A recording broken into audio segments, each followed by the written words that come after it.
Blue 22.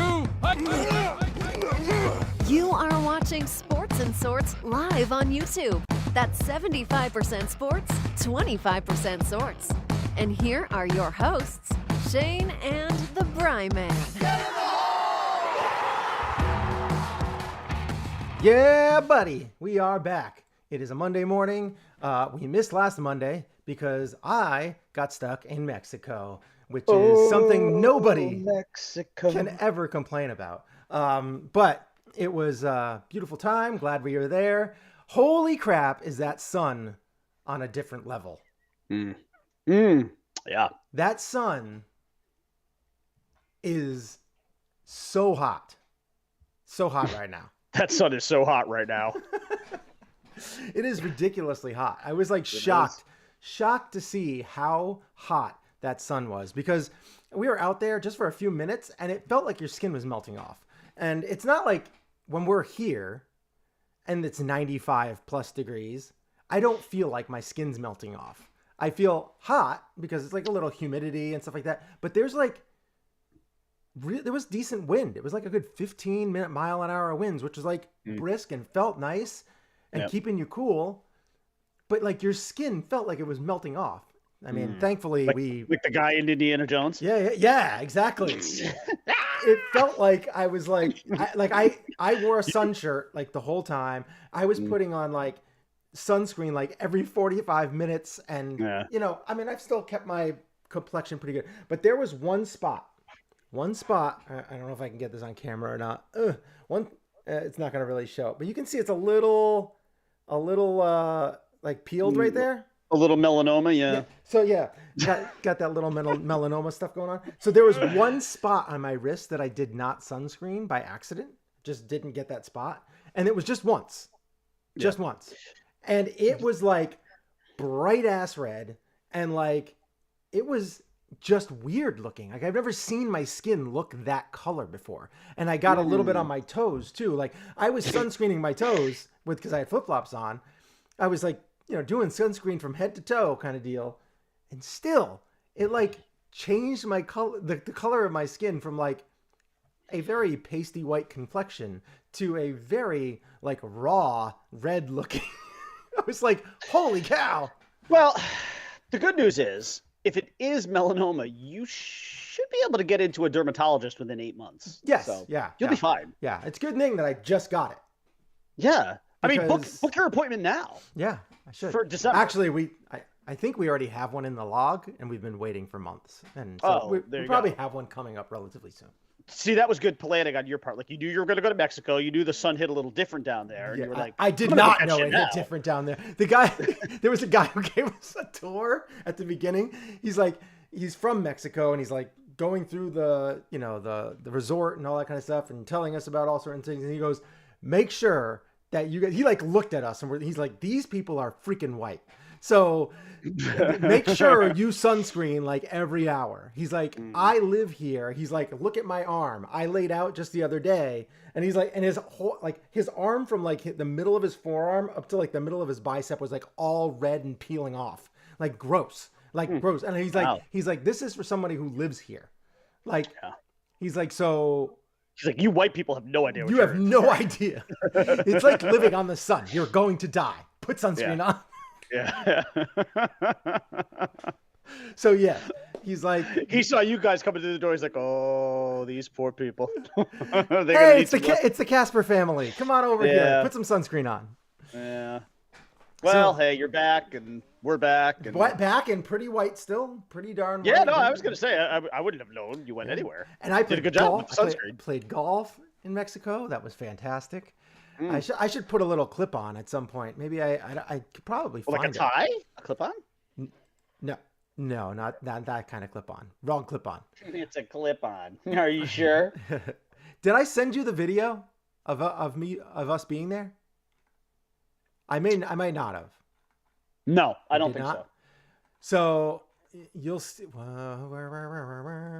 Why did I click on him? That's weird. Man, my computer's acting a little funny. All right, I'm gonna put this on the screen. See if I can go. Ready? Oh, there it is. We are in Mexico, both on the dance. This was the Well, golf course in Mexico. It'll take about 8 minutes before that gets to me. Yeah, we're on the golf course in Mexico, on the putting green, and then the ocean is just right there. Okay. It was just like, oh man, that was next level stuff. And then of course my son did the gritty at the end.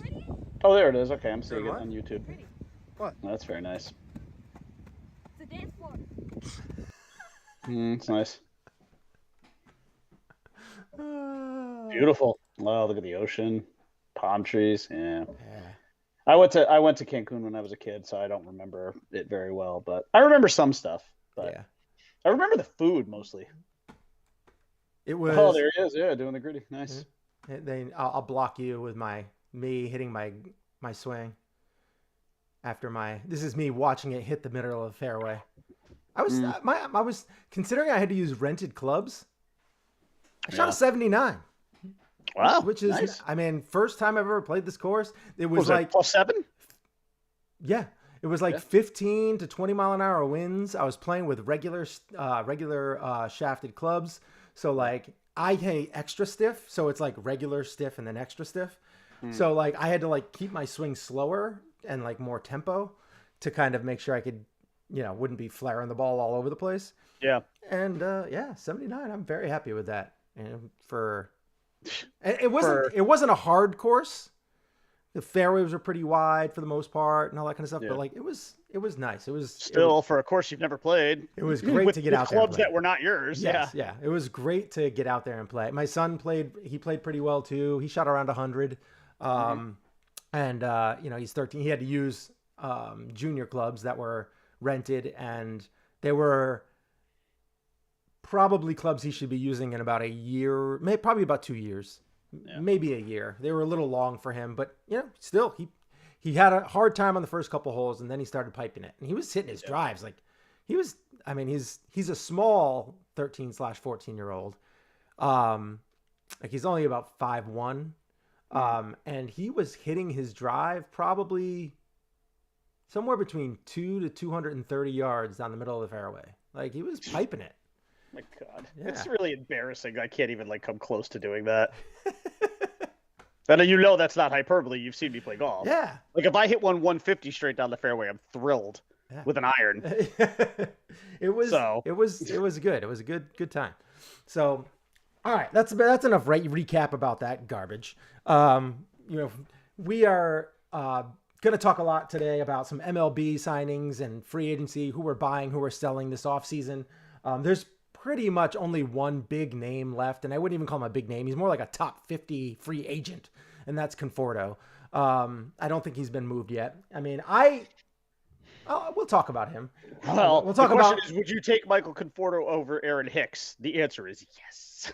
The thing is like I don't know if he can play center field every day at that high level. But I don't know. I hate Aaron Hicks, so I think everyone hates Aaron Hicks. So Aaron Hicks might not even like himself at this point. I'm not even sure. I'm sure he loves the contract that he stole from the Yankees, but hey, listen, that's not his fault. Yeah. Somebody throws 70 or 70 million in front of you, you're going to take it. I mean, too. it is 10 mil, regardless of whether or not you think you're worthy of it. Ball boys are getting 10 mil a year now in the MLB. Yeah, it's I know in hindsight with contracts being bloated the way they are, it's doesn't look bad. I was actually talking with my buddy about it, and we're gonna be talking about NFL first, but real quick, it's the thing that's crazy. I was actually talking to my friend. I was like, the thing that sucks about Stanton is that nobody wants his contract, and I'm like, and then he was like, but his contract isn't even big contract anymore. It's not actually. And I was like, yeah, actually, you know what? You're right. That is true. His contract. The isn't that problem big. with Hicks isn't the AAV; it's the years. Right. Why would you give that guy 7 years? Okay. The Dolphins gave Ryan Tannehill 7 years, and how did that work out? And that's a good segue into football. All right, let's get into speaking the NFL. Speaking of quarterbacks, By the way, first things first, please smash that subscribe button, smash the like. All of that helps our algorithm. Hit the notification bell if you want us. If you want to if you want to hit us up when we or know when we drop a live video, which is usually every Monday. Sometimes Fridays. Who knows? Sometimes. Yeah. And as things settle down, maybe we'll be able to do stuff 2 times a week, which means we could probably do shorter shows, which would be also nice. Yeah. Doing 45 minute to an hour shows would be great. Mini pods, yeah. Yeah. So we have the NFL that we're going to talk about. You know, you can also find us on Twitter at Shane and Bryman. Just throw that out there. But NFL, lots to talk about. You know, you had Aaron Rodgers, his whole saga that was happening recently where, you know, he ended up getting basically the contract that they originally said. Not exactly, but basically, which he came out and said, that's not true. That's not true. And it's probably because there was details around it where it's scaled and, you know, he's not like destroying the Packers from within financially. He's not literally getting what's weird about it though is that the first 2 years, if I'm not mistaken, are outrageously high. But then again, I think one thing that has been proven, especially this offseason, is that the cap is just really not real. It's just sort of this thing that can be so easily manipulated. You can sign these guys to big contracts, but you can really kick the can down the road so much in terms of converting things into signing bonuses and then stretching those signing bonuses out over a handful of years. And so a lot of people say, well, that's still bad practice, right? Because you're kicking the can down the road just means you're going to have to pay more down the road. But here's the thing. The longer you do kick the can down the road, the more other bad contracts that you have start to fall off the books. And so it becomes a lot easier to absorb those kick the can down the road signing bonuses. So it is kind of fake in that sense. Yeah. Because there's Deshaun Watson's new contract, right? Which is, what was it? 5 years, $230 million guaranteed. What the first year's cap hit is like $1 million, right? Now, a lot of that has to do with the fact that he's also probably going to be suspended for, I would say, at least 6 games. I hope it's more than that, but whatever. He's going to get suspended. I don't think there's any doubt about that. But yeah, I mean, the cap it's real, but it can be manipulated. You know, like, yes, okay, there is a number that you really can't go over, but it is so easy to manipulate these contracts. I mean, the thing that I am most vexed by with the whole Aaron Rodgers thing is that I thought his whole thing was he wasn't going to come back unless Davante Adams came back and vice versa. And what happens? Davante Adams goes and gets $28 million a year from the Las Vegas Raiders. So it's like, wait a minute. I thought these guys were like demanding that each other came back. And as it turns out, and then you've got Aaron Rodgers saying, oh, well, I actually knew the whole time he wanted out. Like, wait a minute. Like, I thought these guys were like in lockstep together. I thought that was the whole point, was keeping the band together, keeping him and Davante Adams together. And let me tell you, as it is, Aaron Rodgers and Davante Adams together couldn't even get to an NFC championship game. They lose in divisional rounds. So if you think the road is going to get any easier now that they're apart from each other, I don't think so. And for Davante Adams, boy, I'll tell you, man, you want to – I am shocked he didn't stay in Green Bay, because the path to the playoffs and the path theoretically to a championship game is so much easier in the NFC. He just went into the most insane division in maybe the history of the NFL. The Raiders are probably going to finish last in that division, and they might still be like a 9-8, 10-7 team. But there's going to be so much cannibalization that goes on within that division that it's hard to even think that teams are going to have overwhelmingly big winning records. I feel like there's going to be a lot of, these teams knocking each other off, home and home games and stuff like that. But why would Davante Adams want to go to that division and go to the team? Now, don't get me wrong. The Raiders will be better with him. But, man, you have to overcome now in that division Russell Wilson, Justin Herbert, and Patrick Mahomes. And don't get me wrong. It's ridiculous. I am a Derek Carr fan. But let's be honest. Let's be honest about who and what Derek Carr is in that division. He's the 4th best quarterback in that division. That's not insulting him. The other 3 guys ahead of him, 2 of them are future Hall of Famers, and 1 of them might be. It's just too early to pass any sort of, to opine on Justin Herbert at this point. But let's be honest, if his trajectory stays the same, you're talking about like 3 potential Hall of Fame quarterbacks in front of him. I mean, that's how brutal that division is. I've never seen a division so stacked in my life. Yeah, it's I pretty really brutal. haven't. It is. I mean, it's going to be the AFC is just. Oh, it's a it is gauntlet. Loaded. It's a gauntlet, and it's going to be ridiculously tough for whoever gets out of the AFC. I mean, basically, the AFC Championship game is kind of the Super Bowl this year because of because there are a couple of good teams in the NFC. Yeah. But I would say that those NFC teams that are pretty good are probably they'd be ranked 5th or 6th in the AFC. Because that's like the Bucks. Yeah. The Bucks, who are really good, might be 4 or 5. Yep. But Brady obviously is just getting older. I mean, he's still really good, but he's getting older. Aaron Rodgers lost Devontae Adams. I mean, what are you going to do? You're going to throw Dak Prescott and the Amari-less Cowboys at me? And here's the thing with Devontae Adams. You don't replace him. He's literally the best receiver in football. Or, maybe him and DeAndre Hopkins, right? He's top 2. Yeah, you're not replacing him. There's nobody you're replacing him with. So the Packers got worse no matter what. Mm-hmm. Packers got worse. Aaron Rodgers, although still great, coming off another MVP, still another year older. Packers did not get better. There's some good clips out there on YouTube and stuff like that about And the Packers lost other guys. The Packers lost guys on defense too. So a thing that got better for them and became a strength last year has now also gotten weaker. Zadarius Smith is gone. He was one of the lead. He's a lead sack artist. Mm-hmm. He was one of the best linebackers in the game. He's gone. He's gone because you had to make room for Rodgers' contract. How have the Packers gotten better? They have not. No. And they lost to the 49ers last year. And they'll still be a playoff team. Because the NFC because it's just not very good. I mean, honestly. But that's also got to suck for them because you're going to get into the playoffs. Then when you finally get to the Super Bowl, you better be at 100% firing on all cylinders because you're going to face teams that are just playing on a different level. And granted, you're going to play them throughout the season and stuff like that. But you're playing teams that are just on a different level. Yeah. Gun to my head right now, Rams Bucks in the NFC Championship. That's my NFC Championship. Because honestly, I don't know that I mean, the Niners. Even the Rams, they're shopping Woods, aren't they?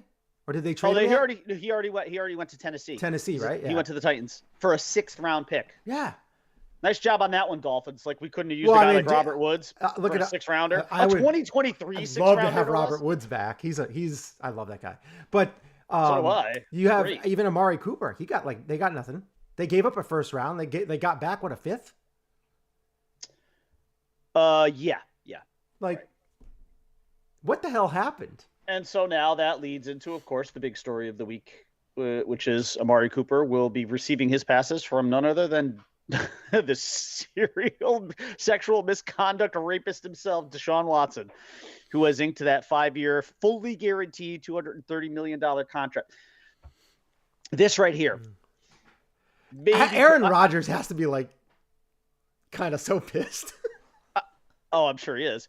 Here, I put this tweet out the other day, and I'm paraphrasing because I don't have it in front of me. But I said something to the effect of, okay, look, the guy has 22 still outstanding sexual assault allegations against him. What is his punishment for that? A 5-year, $230 million, fully every single penny of it guaranteed contract. And then I said underneath that, I said, now I understand why there's so many atheists in the world. I get it. I can understand why there's a lot of people who believe there is not a God. Mm-hmm. Because if there was a God, it makes you wonder, why? The thing that's crazy to me, happen? The thing that's craziest to me of course, about this. Here's where the innocent until proven guilty crowd jumps up on their, up on their high horse here. But because he wasn't found criminally guilty. He was never going to be found guilty of criminal charges. That was never happening. It was always going to be about civil suits with him. Yeah. Because everyone knew that they were not going to be able to prove it. That's probably why he's asking for such a big contract so he can pay it all off. Let me put it to you this. This is as simple as I think I can put it. The same people who believe that Deshaun Watson is really innocent are probably the same people who think OJ didn't do it. The result is the same. So limited few. But you know what? It's like that silent majority, like the silent minority, though. They're very, very vocal about it, especially on Twitter, where they can do it all behind a keyboard and there's no consequences. Right. You know, you could just say, well, I don't care about that. I care only about football. Did I tell you what happened? I really don't even like the idea of sharing this. I will keep it at a high level so as not to get into details, but I had to block this guy. I did report him on Twitter. But basically, let's just say he said some disparaging things about my daughters and Deshaun Watson. Let's leave it at that. And I reported him. Other people reported him. He didn't get suspended. Nothing happened to him. They were like, he didn't violate anything. And I'm like, what? I'm like, did you read this? I was so pissed, dude. I was pissed. Wow. Like, you know, and I even said it last night because I was arguing with some guy incessantly last night about some guy got bent at me last night on Twitter because I said the Dolphins needed to sign. Well, he was getting on me for being negative. And I'm like, dude, have you seen me on this app? I'm like, this is kind of my shtick. Okay. I'm like, and I don't take myself seriously on this app. And he was like, well, you need to be able to back up your words. If you're going to say something on here, he's like, that's a sign of manhood. And I said, no, a sign of manhood is being like a good father and a good husband and raising good children. Like, that's a sign of manhood. And he's like, oh, you don't know what manhood is. That's being a father. That's called man's manhood. And I'm like, so you're saying it's manhood? That's what he referred to it as. Being a good father is apparently something called man's manhood. What does that mean? I may not be smart enough to know what that means, I guess. Yeah, But apparently, is there? I mean, I might be a little out of the loop. Is there a woman's manhood? I don't know. I don't know.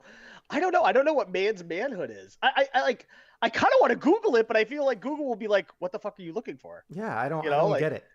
So, anyways, interesting. But the bottom line is, Deshaun Watson got rewarded mightily for doing some pretty bad shit.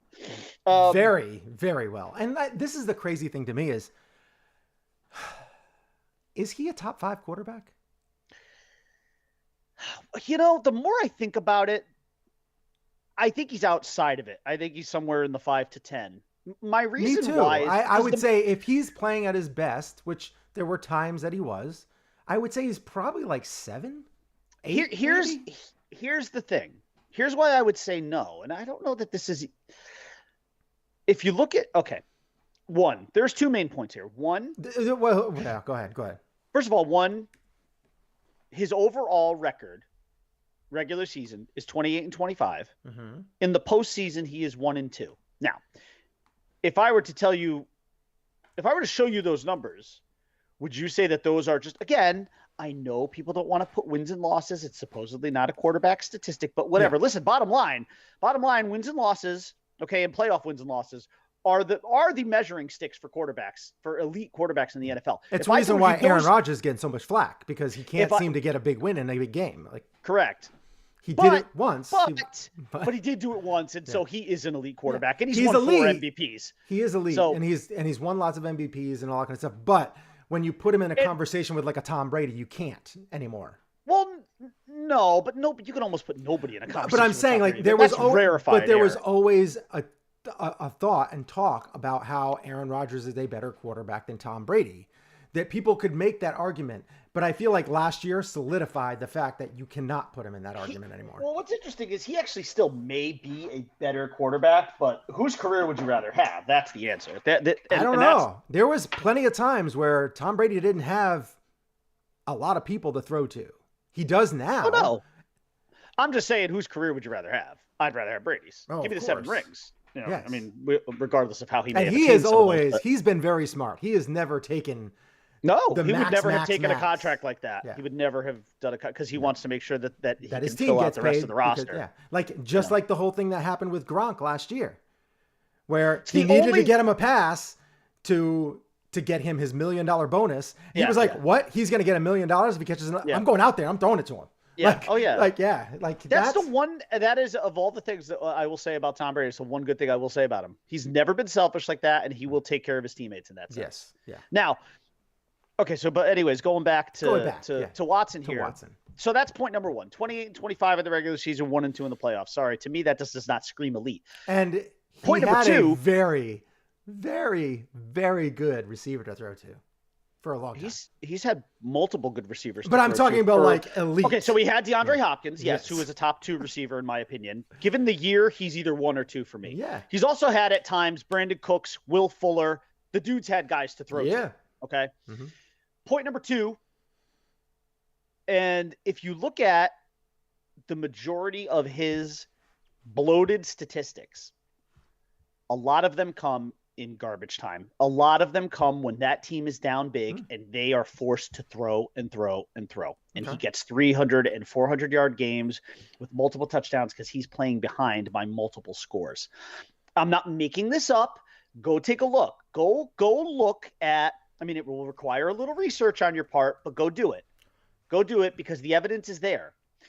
He is statistically elite, but a lot of those statistics are at points in a game where they have to throw the ball. They have no choice. They're so far behind, they have to abandon the run. They got to throw the ball. And he's out there chucking it left and right, trying to play catch up, and he is compiling stats. Yeah. It's just the way it is. And he's always had like some good defensive cogs, but they've never had like a full good defensive team. Now, here, I will say this, though. Let's make no mistake about it. Is he better than Baker Mayfield? Oh, God. Fuck. Oh, yeah. Oh, my God, yes. Baker's That's an at absolute upgrade. bottom Sorry, third. it's an absolute upgrade. Plus, you just got Amari Cooper. You kept David Njoku. You have the best running back tandem in the league. Yeah. Make no mistake. Which also makes sense why the Browns are going to do something like this. They went out and they signed Kareem Hunt. So also, yes. And here's the other thing with the Browns. They have zero excuses not to win that division. The Steelers are not what they once were. The Ravens and I take that back. I keep forgetting about the Bengals. So that's going to be a dogfight, honestly, actually, right there between those teams. Because the Bengals, Super Bowl team, had one hole to fill this offseason, and that was their offensive line. What did they do? They went and they signed 3 guys on that offensive line. Kappa, Karras, and then Lael Collins yesterday. They actually, sorry, I take that back. I totally forgot. I brain farted there about the Bengals being in that division. It is a tough division, though. But the Browns, they actually, here's what I'll say about the Browns. They don't have an excuse not to at least make one of the wild cards. They don't. They don't. Because to me, I guess it depends on. I think they're better than the Ravens right now. It depends if Watson's actually their quarterback this year. Well, that's the other part is how long he will be suspended. If he doesn't, there'll be anarchy in the NFL. Yeah. He'll get suspended. The question is for how long? 6 games, 8 games? I would max it. He won't get suspended for more than 8 games. I wouldn't think. I can't imagine him getting suspended for more than 8 games. I guess it all depends. I don't know how this all is going to play out, but it really Do you depends. see any scenario under which he's suspended for more than 8 games? I mean, again, with the criminal charges not being brought against him, that's a big win for him right there. Yeah. So automatically the NFL doesn't have. I wonder how much money that's going to cost him though. Yeah, of that $230 million he just got, how much is going to come out of his pocket for having to pay off all these women, all their hush money? I mean, 22, that's a lot. I mean, you're looking a lot of women. And that number hasn't dwindled. That's got to be somewhere around 25 to 75 mil, probably. I mean, are they going to get 1 to 3 million each? Probably. And here's the other thing. And that's the very least that they should get. Also, here's the other thing. Is it equal across the board? Were some of these incidences worse than others? Should one woman get more than another based on the? I mean, that's tough. Yeah, this is that's why I'm glad that I'm not in those lawyer room talks and all that kind of stuff because it's kind of a gross thing to talk about. Though, I don't even know how you play. How you play like that? Like I know some people use it as an escape and all that, but how do you get in the zone and when stuff like that is going on? I mean, there are people that have a hard time just when it comes to contract negotiation talks. I think it's just the pure narcissism of the player, you know? I think when you have a guy that's just that narcissistic, that into himself, that doesn't care about anything but himself, I don't think he gives a shit. Basically, if you're asking how does he sleep at night, I think he sleeps really well. I was more thinking about I guess. Anyways, just real quick, if you don't mind, on the Dolphins real quick. Yeah. So up until yesterday, we're going to do a buy or sell at the end too. So yeah, okay. Up until yesterday, I had pretty much had the Dolphins, and I know this is going to sound harsh, but I pretty much had their offseason grade at a D, maybe even like an F, just because they went much like the Bengals. They had a similar problem to the Bengals, bad offensive line, and so far they had only went in and they addressed it with one guy, which is Connor Williams, a guard from the Cowboys. Good player, heavily penalized, tons of potential, but not the answer to what they need. However, that grade could go from a D to a B or B plus very, very easily today with one signing.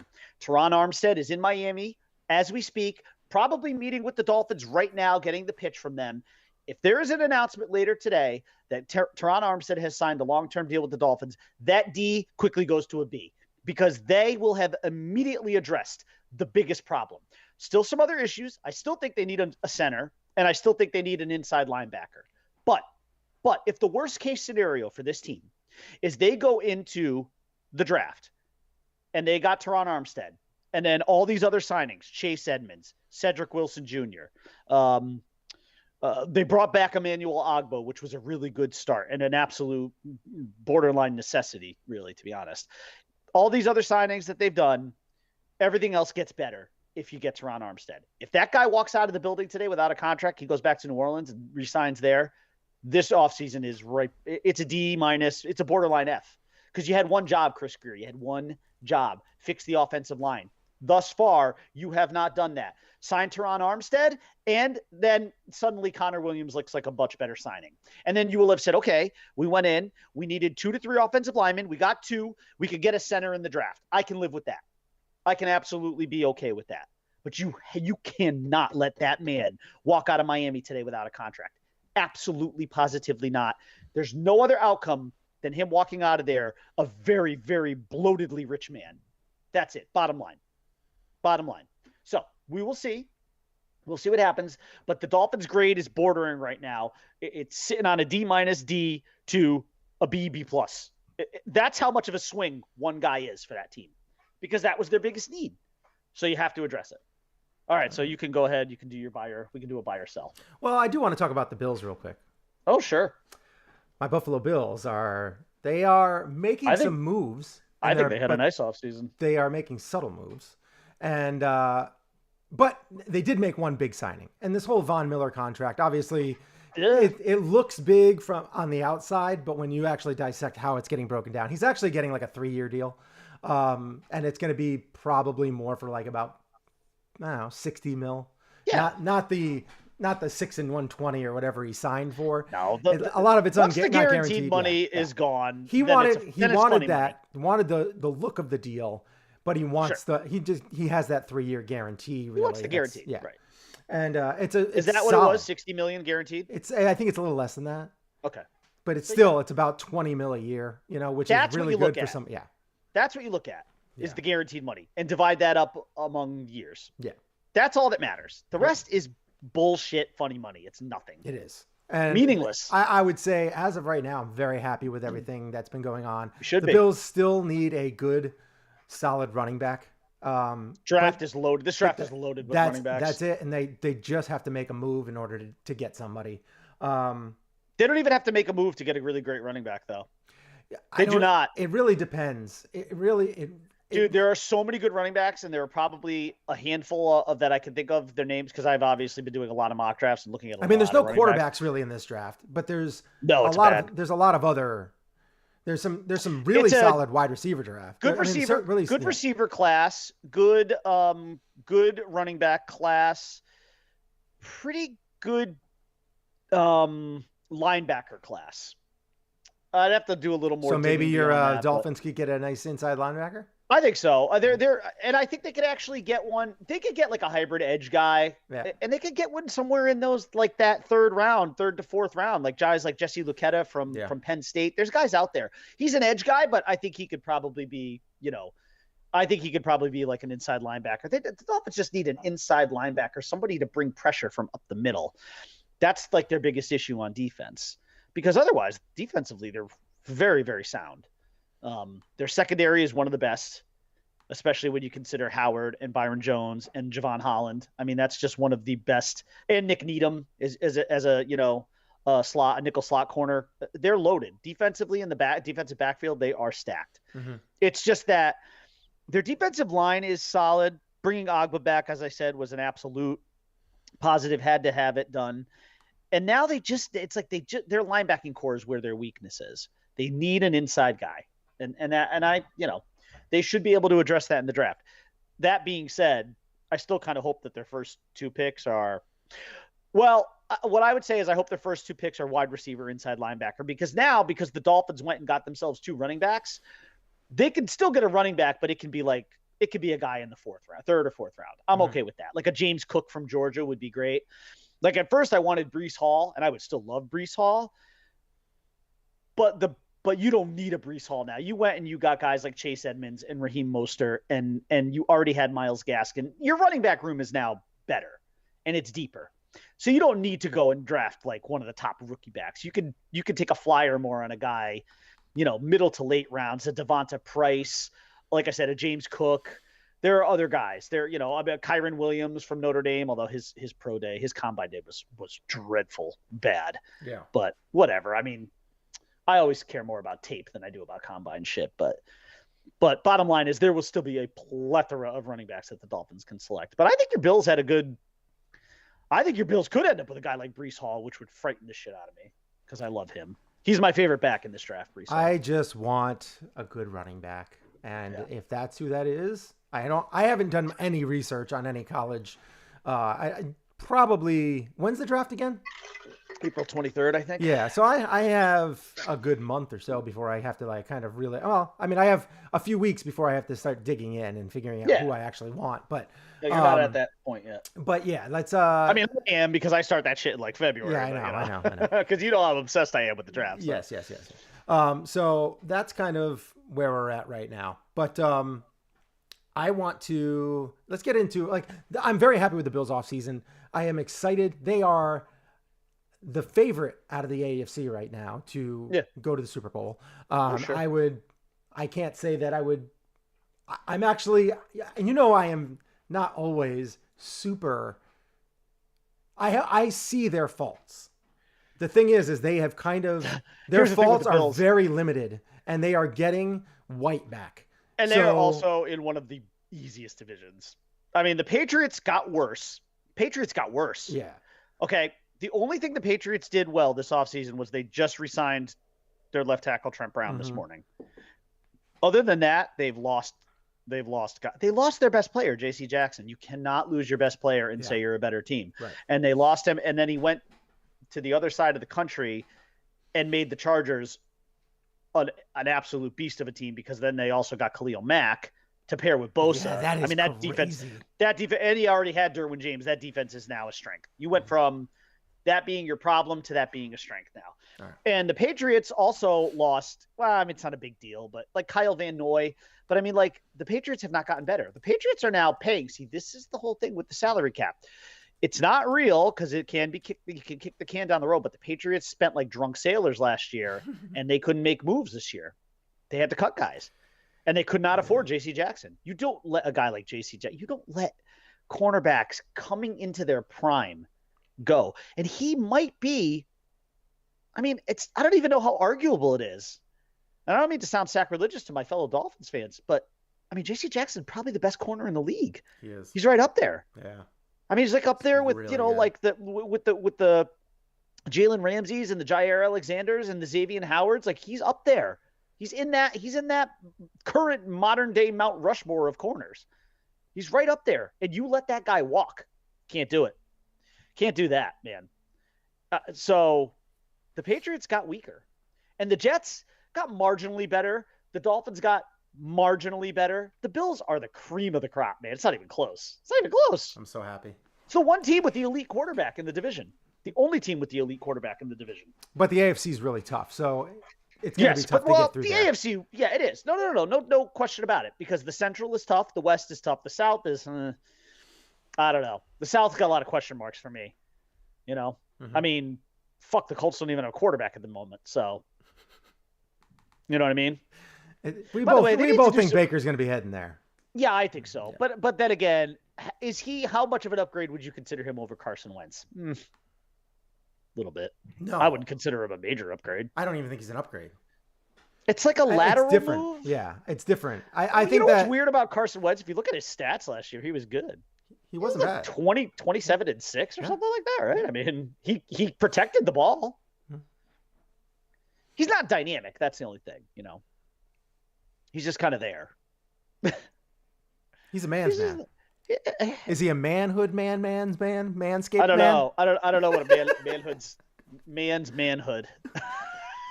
That's got to be one of the most fucktarded things I've ever. Man's manhood. That isn't manhood. That's man's manhood. Wait, what? Hold on, my brain can't comprehend. You're just saying words now. Right. You're just spitting words out because you're angry because I suggested that the Dolphins needed to get 2 or 3 offensive linemen. And he accused me of pushing false narratives. That's what I was accused of. Well, you're so negative. You're pushing false narratives. I'm like, wait a minute.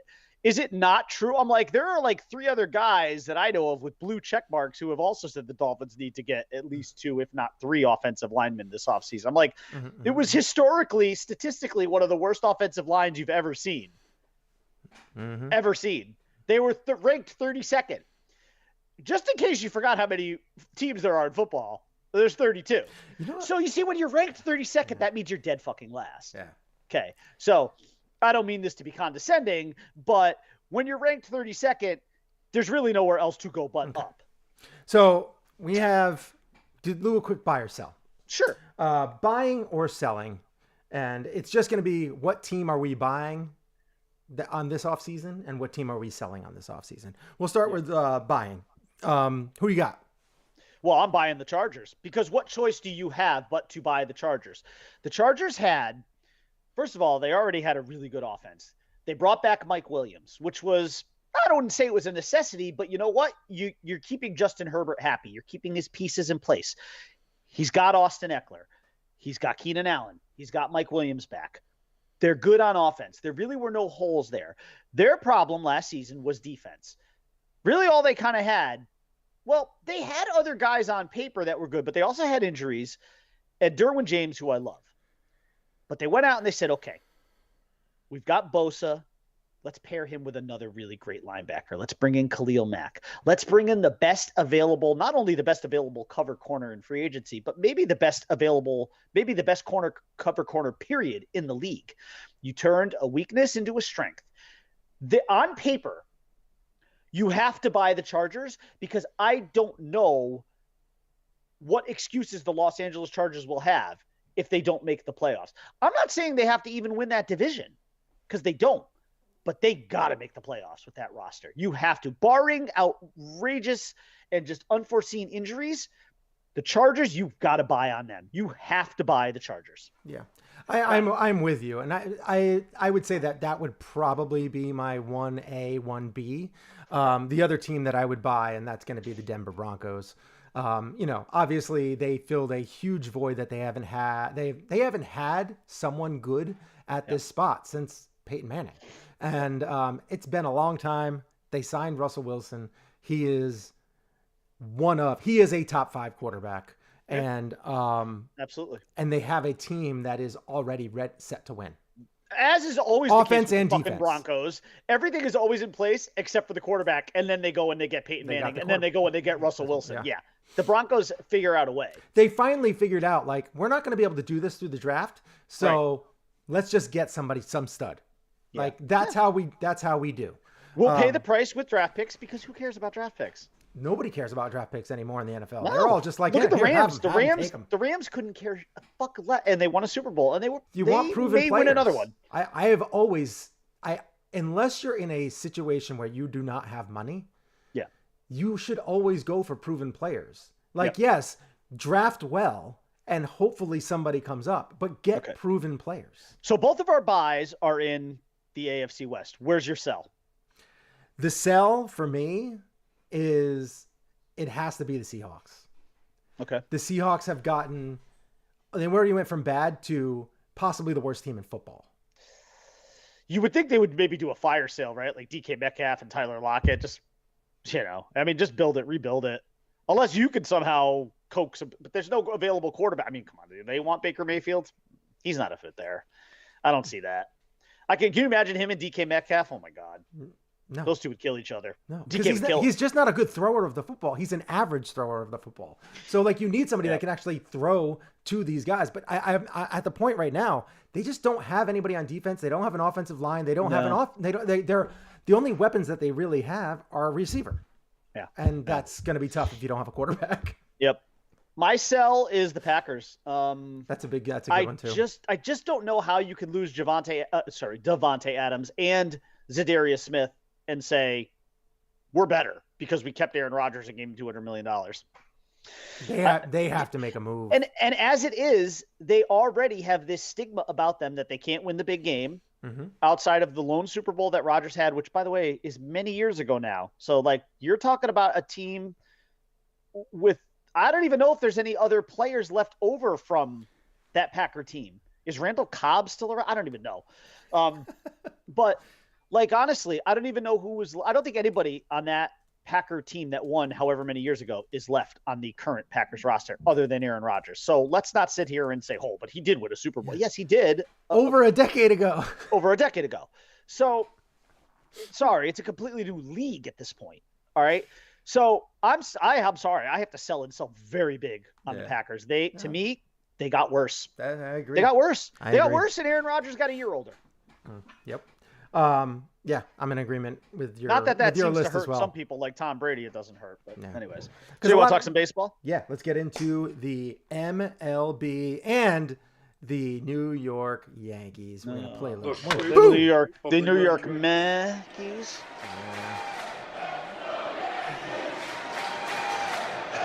Deep breaths, exhales, sighing. That's pretty much. Gotta get into this a Listen. little bit though. Let me just get this out. Get it out. This is who the Yankees are now.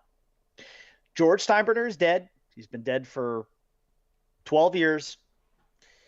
The Yankees are not George's team. And at this point, poor George has spun so many times in his grave that he's probably just like coughed up a bone or something at this point. He's just throwing up in his grave. I mean, it's just, I can't even, like, he's got to see the way that his son is handling this team and being like, you are no son of mine. At least not in terms of how you are handling this team. And I'm not going to look, Cashman's also a problem. Yeah. But ultimately, Cashman, I would say it's kind of almost equal parts blame here, because there have been a lot of teams this offseason that have been playing chess, and I don't even think Brian Cashman's playing fucking Yahtzee, much less checkers. Like, he's off shoots at ladders, fucking Candyland. I don't know what he's doing, but he's off his rocker. Now, the big trade, obviously, was the Gary Sanchez, Gio Urshela for Isaiah Kiner-Falefa and Josh Donaldson. Yes. Now, here's the problem. Now, I don't know about you. I think I know about you. I did not want Carlos Correa. No, he's my least favorite player in baseball. Right, but I admit that he is talented, but if you I hate him. I would have had a really hard time. If you listen to him, you would think that he's like the next coming of Babe Ruth. Like, he thinks he's like greater than God, and like people should bow down to him. And he's so overconfident and cocky. It's very off-putting. Remember when Adam Ottavino said he would strike Babe Ruth out every time? That was funny. Yeah, that was a good one. Anyways, here's the thing, though. The Twins offloaded their 36-year-old, getting paid $27 million a year third baseman to the Yankees so that they could create space to go get Carlos Correa on a ridiculous contract. 3 years at $103 million. That is the big thing that's been thrown out there, yes. Are you kidding? Like, I'm sorry, but whoever the Twins GM is just checkmated Brian Cashman. And it's embarrassing for Brian Cashman. To be clear, I did not want Carlos Correa. That's not the point. The point is, this has nothing to do with wanting Carlos Correa. This is, you allowed the Twins to basically shovel this guy onto you, take on his horrible contract, although be it, there's only 2 years left on it, so it's not like the end of the world. But you took on this big contract because for some reason, Brian Cashman has this bizarre hard-on for Isaiah Kiner-Falefa, and I don't understand it. Okay, if Garrett Cole was Brian Cashman's white whale, Kiner-Falefa is like his sperm whale. Like, he wanted this guy for years, to the point where he was willing to take on Josh Donaldson's contract to get him. And why? All he is a stopgap for Anthony Volpe. That's all he is. Because Anthony Volpe, who was the number 8 overall prospect in baseball and is projected to be the number 1 overall prospect in baseball next year. He is solid. He better be fucking Derek Jeter is what he better be. Wow. Because you could have traded that guy for Matt Olson. I was looking at that guy's numbers and holy crap. No. The guy, yes. Okay, but we've seen a lot of good minor league numbers, right? I would have traded him for Matt Olson in a fucking heartbeat. In a heartbeat. In a heartbeat. I am all for proven players. I just haven't seen enough of Matt Olson to say that he's worth giving up the farm. Oh, man, dude. He would have been so good in Yankee Stadium. A left-handed, power-hitting first baseman in his prime in Yankee Stadium. Who's done horrible in the playoffs. I mean, how often has he been in the playoffs? He had like 7 games last year or the year before or something like that. And he batted like 140 with like a bunch of strikeouts. Listen, Barry Bonds was bad in the playoffs until he went on steroids. So, I mean, right. So, I don't think Matt Olson's going on steroids because, no. You're gone for a while. But what I'm saying is when the pitching got tough. I need a slightly bigger sample size. But you're in Oakland, first of all, so people aren't really pitching around you. And 2, when you're getting the playoffs and the pitching gets tough, he struggled. We don't need more of that. So that's why I needed a bigger sample size. All right. I think he's really good. I just can't say for sure it's worth giving up the farm and then having to sign him to a huge contract, which can cripple you for a long time. I'd have done it because I'm just getting tired of hoarding. I would have been happier. And these minor league players that hype up and they end up being nothing. I would have been much happier signing Freddie Freeman. Spending money. Just spending money. Just money. Sure. Because that is. You can figure out ways to work around that. Whereas if you lose the farm, getting back to my original point, Yankees fans, these aren't those Yankees anymore. They're not going to give out a 5-6 year contract to Freddie Freeman for $180 million. Sorry guys, those days are over. Which is weird because that's where the baseball is now. If you want those days back, Yankee fans, you better go watch Yankees Classics on Yes, because you're never going to see, as long as Hal Steinbrenner is in control of this team. Because now you got Steve Cohen on the other side, in the other borough there, and he's going to embarrass the Yankees by spending $300 million a year. Mm-hmm. And one other thing I want to make very clear. I have not heard, because the Dodgers have gone out and they have spent like there is no tomorrow. And they've done this for many years. Have you ever once heard from a fucking Red Sox fan or a Met fan or a Pirate fan or anybody else, a fucking Cincinnati Red fan, have you heard once anyone say the Dodgers buy championships? No, that was just a Yankee stigma. But you know what the funny part is? You know what the funny part is? Right. Because that's how bitter people get when other teams win. But when the fucking Red Sox started going out and actually buying championships, because they couldn't draft anybody, so they all they did was sign free agents. Go look at the heart of all those Red Sox teams, okay? First of all, the guys you would say heart and soul guys, Trot Nixon. Okay, Trot Nixon was your one draft guy. And was he the reason why they won World Series? No. They won World Series because of Pedro, because of Manny, because of Big Papi. Manny was a free agent. They traded for Big Phony, okay? Mm-hmm. And then and Pedro was a free agent. Mm-hmm. These weren't guys that you drafted. You want to talk about teams who bought World Series?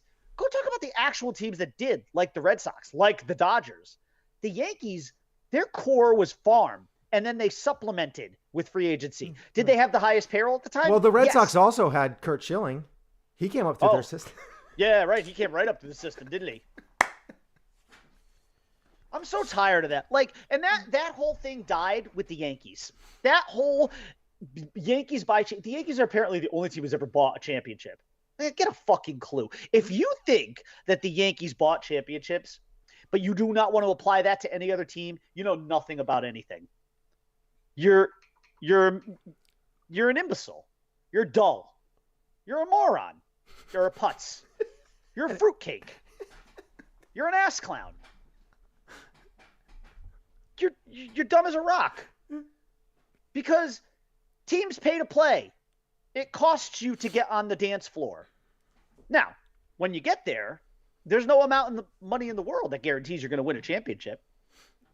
I would say the only thing money can't even guarantee this. The only thing it can come close to guaranteeing is that you maybe get to the dance floor. You get to the playoffs. Beyond that, forget it. Because at that point, you're playing other good teams and all that. Because the extra money will allow you to field a team that can beat lesser teams. Mm-hmm. So you can beat up on the Baltimore Orioles of the world. But you get into that dance, and next thing you're looking across at the Red Sox, you're looking across at the Rays, you're looking across at the Astros. All the money in the world isn't going to save you then. You're going to have to do it. Players are going to have to get it done because those teams also have big payrolls and they also have good players. So the pay thing, I've always hated that notion that money buys anything in sports. It just doesn't. I mean, it does, but it doesn't. And you always need to cannot buy gaps. a championship. You can't script baseball unless it actually is scripted, which to our knowledge it is not. So unless you're literally buying championships from Major League Baseball, who is scripting the seasons, barring that unlikely conspiracy theory scenario, you don't buy championships. You can field expensive teams, but like nobody has. And here's the thing, by the way, I'm not ripping the Dodgers. I fucking love what the Dodgers are doing. I love it.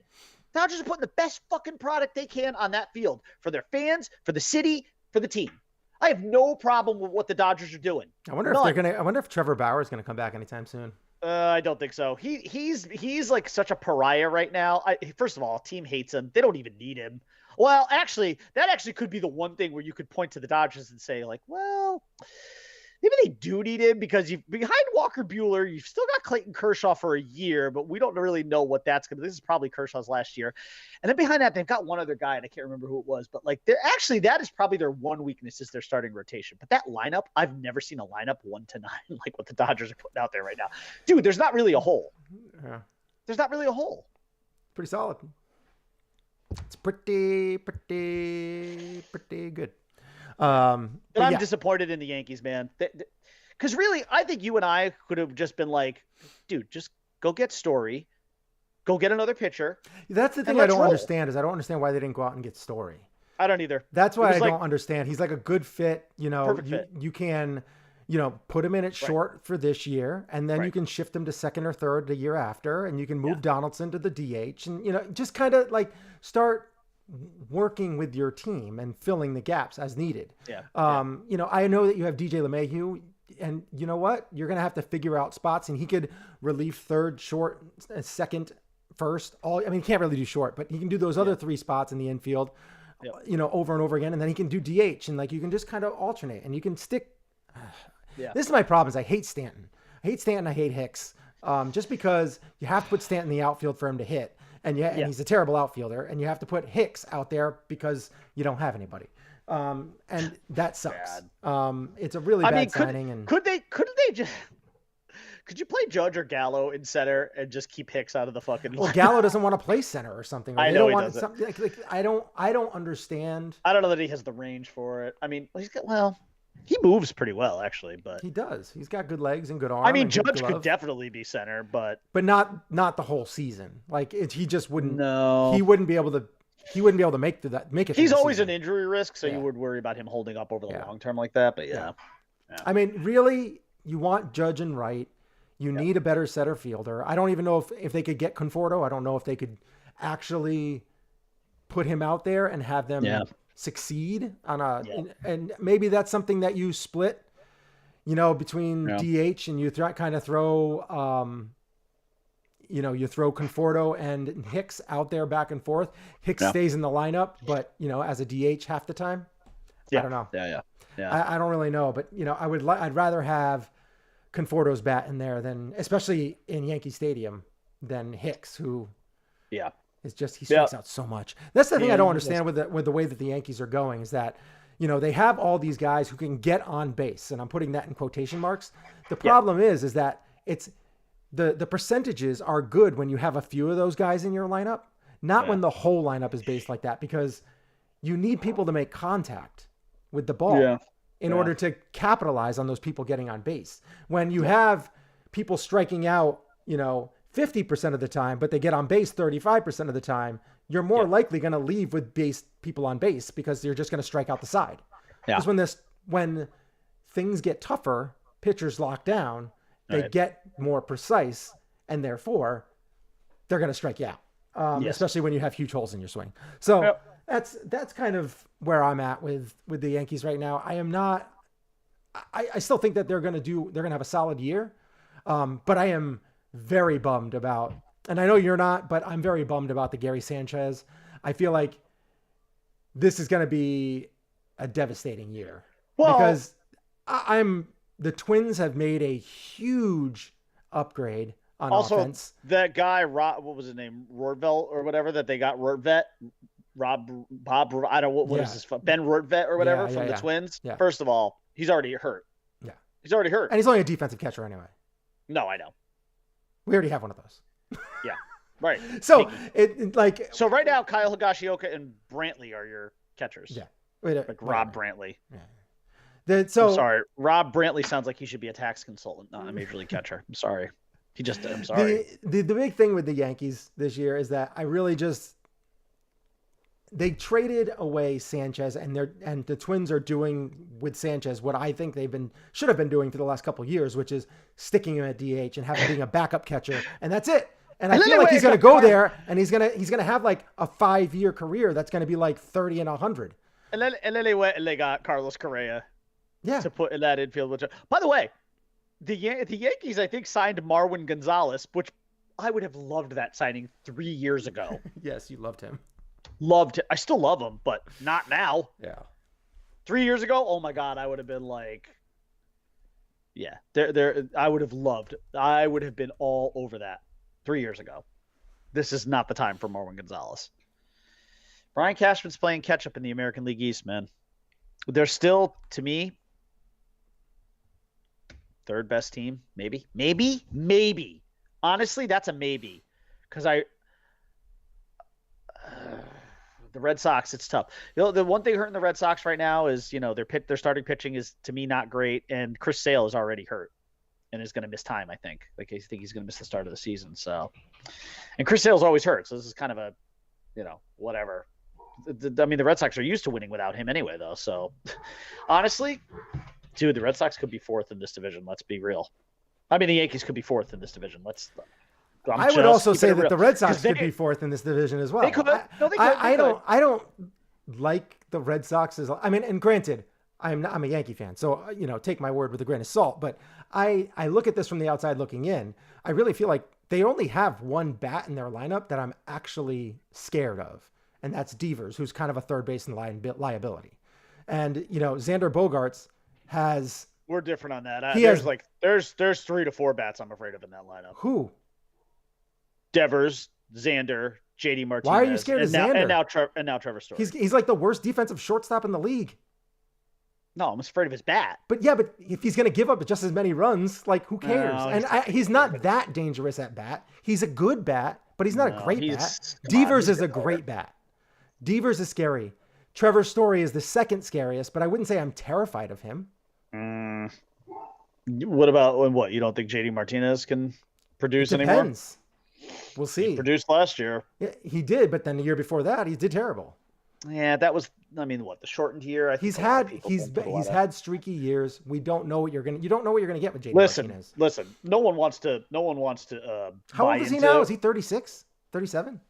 Yeah, I don't know that necessarily bothers me. He's mostly a DH, so I mean, it doesn't really. I mean, unless this is just going to be the drop off year, I don't know. He still concerns me. That guy can hit. Some guys can just fucking hit, and he can. No, that team scares me. No, their offense scares me. Oh, he's almost 35, so he's still in that late end of the window. I don't know, man.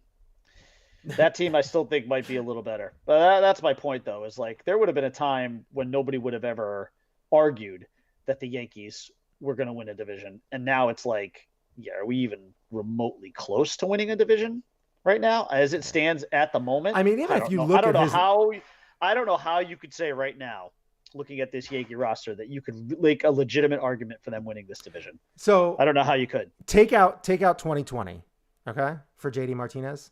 Okay. You take it out because of the weird year, and that was his worst year. Right. I'll take everyone that year. All right. Out, So in 2018, with the Red Sox, his first year, he had 330 batting average, 400 on-base percentage, 130 RBIs, and 43 home runs. That is solid. Then 2009. Solid. Yeah. Those are like MVP numbers. Yes, it is. I mean, he was he's fourth in MVP that year. There you go. Then you go down to 2019.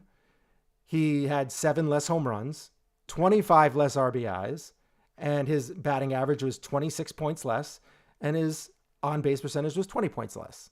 Okay. And then you go to last year, he had 6 less RBIs than 2019. He had 9 less home runs, and his batting average dropped again, almost another 20 points, and his on-base percentage dropped another 30, almost 35 points. Okay. I mean, so sure. So you're seeing a decline. He went from MVP 4 to MVP 21 to just an all-star. Just an all-star. Right. But that's a significant really drop. Good, though. That's a significant drop. I understand what you're saying, but the guy is still a very, very important part of the lineup and still very productive despite those drops. Yeah. He's still a good player. By the way, we got a wrap soon, so we should probably do the OFN. Yeah. So who are you buying this offseason for the MLB? Well, I kind of buy the Twins. Man, you could buy the Twins, the Dodgers. Just like Sanchez. I mean, the Dodgers seems like such an easy buy. So, I mean, I've never seen a lineup like that. It just seems like such a gimme. Mm-hmm. So I would say I'll buy the Twins, man. You got Correa, you got Gio. You really shored up the left side of that infield. You got, regardless of what you think about Sanchez, he's still a starting catcher in this league with power. Mm-hmm. And so. And it's a fresh start for him too, which is probably something he needed more than anything else. My sell, sorry, I'm selling the Yankees. I am buying what they're selling. Let's put it that way. I won't be doing that because I still think that they're going to fight for. They'll be in the mix for first and second, and. You are such an optimist. I love you. I'm not. I think that the Yankees pitching is going to be better than the Red Sox pitching because I do think Sevy's going to come back. This is why I like having people like you in my life to offset all the pessimism that I have. And I feel really like their offense is just as good as the Red Sox offense. So then it comes down to pitching, and I feel like we're a little bit better than them. So that puts us into like second place conversation, which I think we're going to be in the wild card. I doubt we'll be first. But you never know. Injuries play a big deal. You're like one of those angels in City of Angels where like I don't know you're there, but then you put your hand on my shoulder and I just suddenly feel better. Like, and who knows? You know who's going to be available this year? Who's that? Mad Bum. Oh, geez. Listen again. You want trade. to talk about a signing that would have excited me 3 years ago? Don't get me wrong. I love him. He's only like 32, dude. He's my favorite. Well, he's my favorite pitcher. And he said this is the best he's ever felt in a preseason. Good, go get him. Fine. Of course I would welcome him with open arms. You know I would. Left-hander. We need that guy in the second slot. No, you need Cole, a lefty, and then Sevy. That's what you need. He's a dog. He's got the dog in him. That is what you need. I just want him in a postseason game. That's all. Yes. Well, just can you imagine I would Cole, just Mad Bum, Sevy for the regular season, and then just put him in the postseason. No, don't shelve him. He'd be my number 2, right behind Cole. Yeah, Cole. Yeah, Mad Bum, Sevy. You'd go righty, lefty, righty. So you would go, yeah. Cole, and that's a total mix-up of speeds and timing and everything. That would be huge. And he's just an animal in the postseason. That would be huge. He's the legend of the fall, as I call him. So yeah, that's what of course I want him on my team. So anyway, I'm gonna buy. So you bought. Did you? I'll buy the Twins and I'm selling the Yankees. All right. I am going to buy the Braves. Because they got better. They did. Not a lot, but they got better. You lost the face of your franchise and you got better. Mm-hmm. And you lost the face. Acuna's gonna come back this year. Yep. You have Matt Olson obviously taking over at first base, which is basically a younger Freddie Freeman. It's an upgrade. So it is. I mean, it's not a huge upgrade. It's an upgrade though. It's an upgrade. Yeah. So there's no other way to say it. I feel like the Braves and they got Kenley Jansen too. So that's like, we'll see how he bounces back. Yeah, I wouldn't I wouldn't put it past them. right, And let's then do this. and then sell Oh, sorry, your sell, yes. Philadelphia Phillies. Yeah, that's a good one. They have a great lineup offensively. You put them on defense, there's holes everywhere. They have no pitching. They're screwed. Yeah. Yeah. They're going to try and outscore everybody, and they might be able to do that in the regular season. It won't. But in that division, when you're going against the Braves and the Mets, It's not a like, playoff it's team. not- Sorry. Yeah. It's not even close to a playoff team. Yeah. Yeah, that's the problem. Right in front of you, if you got two teams that are going to make the playoffs, almost certainly. Barring injury, the Mets and the Braves are both making the playoffs. Yeah. That All right. fucking Mets rotation is nuts. Let's get in Dude. to the Wait, hold on. wheel of Just think destiny. about that. Mad Max and Jacob deGrom in your first two playoff games. Good luck. Yeah. Good luck. That's You're down tough. 0-2. That's real You tough. blink and you're down 0-2. Yep. All right, go. There you go. OFN, Brad Pitt. No, oh, the wheel.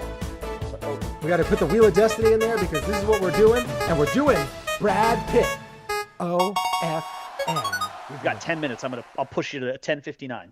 All right. So we got Brad Pitt. Yeah. OFN once. Watch it once. We got F. You watch it forever. That's the movie that's going to be on loop for you forever. That's the only movie you can watch ever again. Yep. And then never, you get rid of it. It's out of existence. Yeah. And I would say the never was the hardest one for me. The never was the easiest one for me. No, the easiest one for me was the forever. The hardest one was the once. That was really tough for me too. That was brutal. Because there's a movie that I love and that I absolutely want in there, but I can't put it in there. And one of the movies he's in he isn't even like the main star. He's just in it. And Right. but I love the movie so much. I had to like put that in for my forever. Okay. So who do you got for once?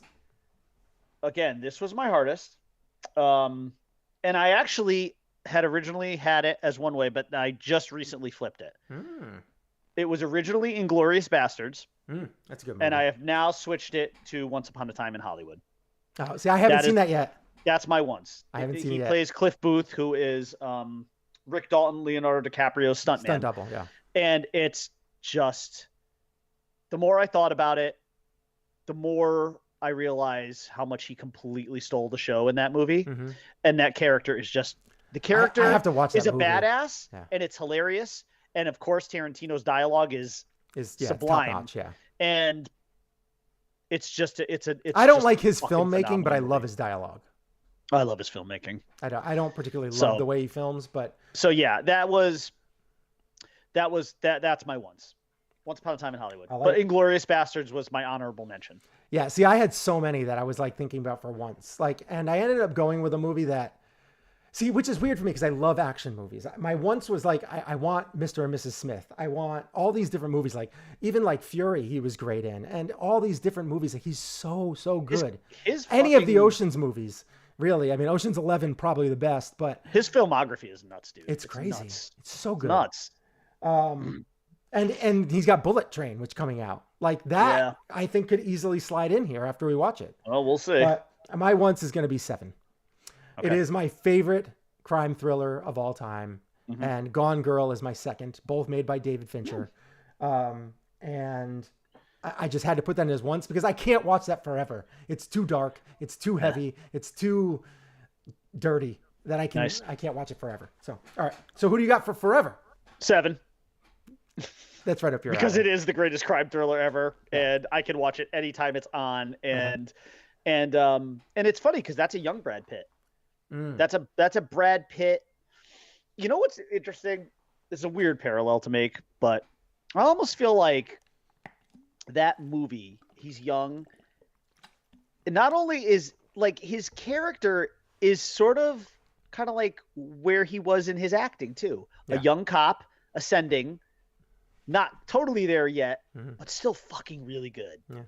And like that's what his character was. And He had a lot, so many good movies. and I just loved him in that movie. He's driven by emotion, you know, because Morgan Freeman is more the cerebral guy, and Pitt is, you know, he's just like, I'm the guy who's gonna fucking run this dude down, chase him through alleys and streets, and you know, like that's his mentality. And then he's got him in that backseat. That exchange between him and Kevin Spacey, when they're going to get Gwyneth Paltrow's head is just unbelievable. Sorry for the spoiler, but when that interaction between him and Kevin Spacey is just so great. It's one like of the most famous lines of all time. It's just what's in the box? It's just so right. I mean, it's made fun of, but it's like, it's great though. I mean, sorry, that's my forever, because anytime I'm flipping through, anytime that movie's on fucking TNT, the remote drops and boom, there we go. It's a 7 afternoon. That's good. Yep. That's a good one. All right. My forever is going to be one of the best dialogues in a movie in the last 15 years. And the chemistry between this pretty ultra studded cast is just phenomenal. And that's The Big Short. Oh, yeah, that's a great movie.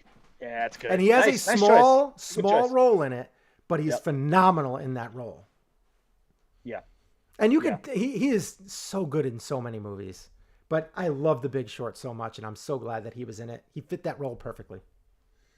Yeah. And you wouldn't think he would, but he did. He nailed it. So Yeah. good. Yes, he did. All right. Oh, my never. God, this was so easy. What a trash bag of a movie from the early 90s called Cool World.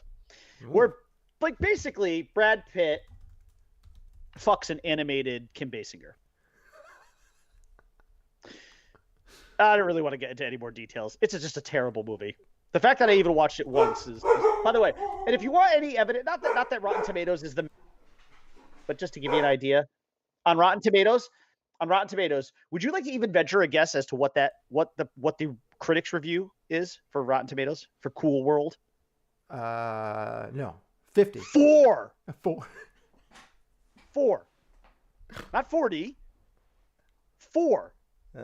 The audience has it at 31%. I've never seen that movie, so I can't even. Don't. It's a never movie. That's why it's called Never. It's the textbook definition of the N in OFN. Mm-hmm. Never. Mm-hmm. I have saved some of you. There's no need for morbid curiosity. It's not going to fall under some kind of weird guilty pleasure for you. It's a terrible fucking flick. Don't watch it. I'm giving you an out. I'm saving you. Hold on. I am saving you 1 hour and 42 minutes of your life. Nice. You're welcome. All right. What's your never? My never is a movie with your boy in it. Yes. And that is Harrison Ford, because The Devil's Own. The Devil's Own? Oh, makes me sad. I didn't hate that movie. I hate it because I get pulled out of it as soon as Brad Pitt starts talking. Yeah. He's got the really weird Irish accent.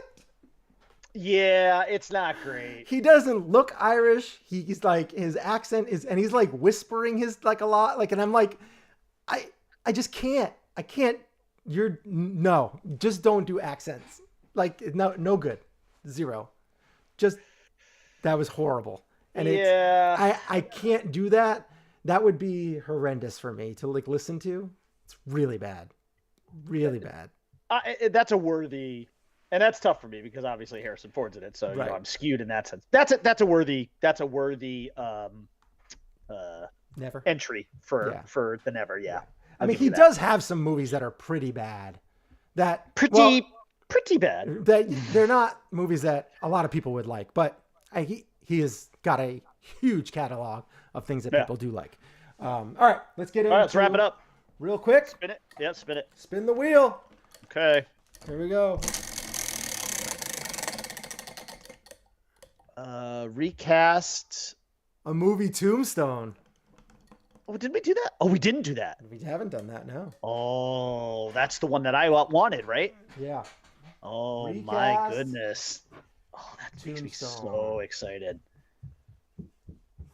All right, and then what do we want to replace it with? You can text me. We can figure it out. Yeah, we'll come up with that. Come up with a good one. Oh, all right. I'm so excited to recast Tombstone, though. All right, next Monday, recasting Tombstone.